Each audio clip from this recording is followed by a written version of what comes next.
Welcome aboard for another video. Thanks, Conductor Keith.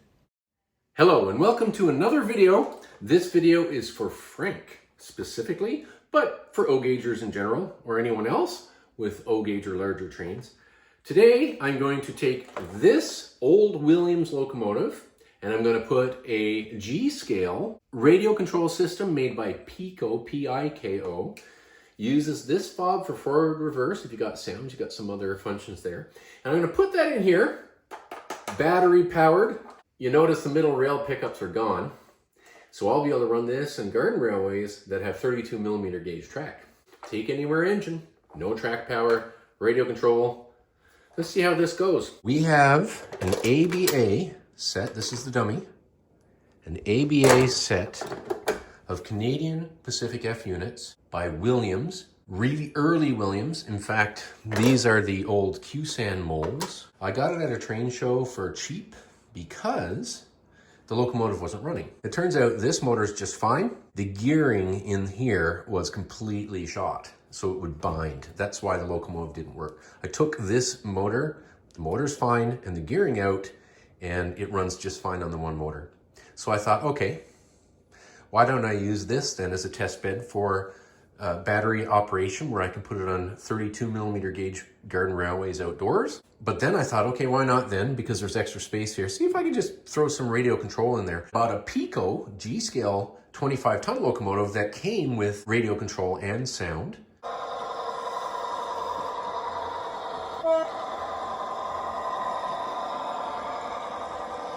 Brilliant. A brilliant system, easy to use. Comes with this fob, forward, click, click, click, forward, click, click, click, reverse, and some sounds if you have sound. And then you could buy these little RC units aftermarket, so I bought one. So today the experiment will be to put one in this locomotive and see how it goes. So I put AA rechargeable batteries in here and making a total of 12 volts. I made a little spot here to mount this in the center. There's an on-off switch under there that goes between the battery harness and the system. This is the positive that will go to the radio control unit. Here's the negative. And of course, here are the two wires that will go to the radio control system. So these two wires go to an appropriately volted LED light that I've put in here. And that is ducting tape.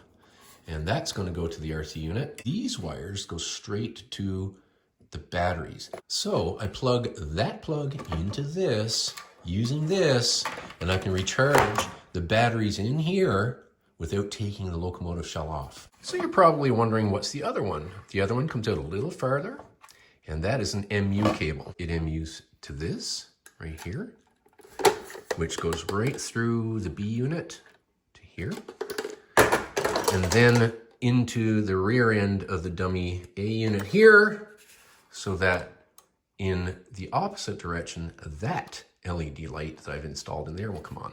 So we have a cable running through all three units here for the reversing lights. Now, of course, if I decide not to put this unit in, that's fine. This one will still be able to plug in and have the light working. I did find that with taking this motor out, it did require a little bit of lead weight. So there's the unit. It's all in one. Wiring stuff to it is as simple as following the directions. Easy cheesy. It does have this on-off switch that you have to wire to it as well. And that's okay. So I cut a crude hole. Doesn't matter because from the underneath you can't see it anyway. Crude hole, and I drilled a couple of holes there. A couple of small self-tapping screws. So these batteries make, as I said, a 12-volt pack, but at 2450 milliamps. If this still had the second motor in there and there wasn't a lot of room, that's okay. I could have used a 4-point sort of little harness thing, and I could have easily mounted either the batteries or the RC unit in here, or the batteries and RC unit in here. But as it stands, it's all self-contained in that unit right there now. So I guess this is the moment of truth. See whether this is going to run with that. Now, of course, I have to turn on the system. Ooh. Look at that. That's forward, light comes on. How many clicks before it starts to move, I wonder?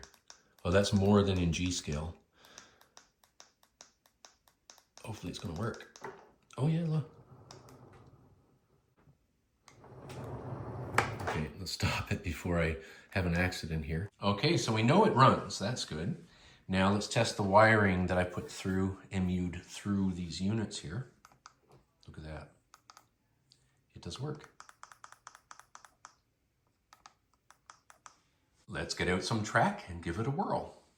So in keeping with outdoor use and no track power, there's a 9-volt battery harness in there and an on-off switch. And I have wired all my passenger cars in this series, and this is not all of them. It runs LED lights inside the train. It's so bright in this room now that you can't really see them. They're not very bright, but in the dark, they sure show up. Of course, I've used the same small little plugs. It's so bright in here, it's difficult to see, but the rear marker lights are on. So what I'm using here today is my old Mammoth metal track. It's greasy and dirty from years of narrow gauge live steam running on it. I used to have it outdoors. So now is what you call the moment of truth. We're going to run it on the track. Here comes the dog. Hello, girl. And we're going to see how well it runs. Again, this is a great big heavy motor. So the light came on right away. I'm just going to click. Now, by now, the Piko engine, the 25-tonner, is moving. My EV North engine is moving by now. And there it goes. So not ideal. I'll speed it up a little more. I might have to try this application in a more modern engine with a motor that draws less amperage. But you know what? It works. And if I'm going to take this outdoors on a garden railway, I don't need track power. And the emergency stops nicely. What that does, it doesn't immediately stop power because that'll hurt your gears, of course. So it just, when you hit the emergency stop, it'll stop, but not instantly. Now let's try backwards.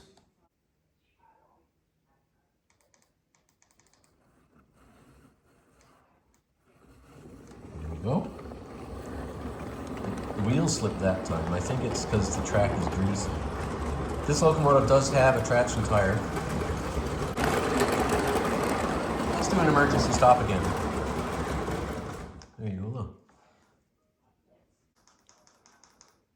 Press and hold. Let it do its own work. Here we're rolling. Yeah, look. The track is greasy.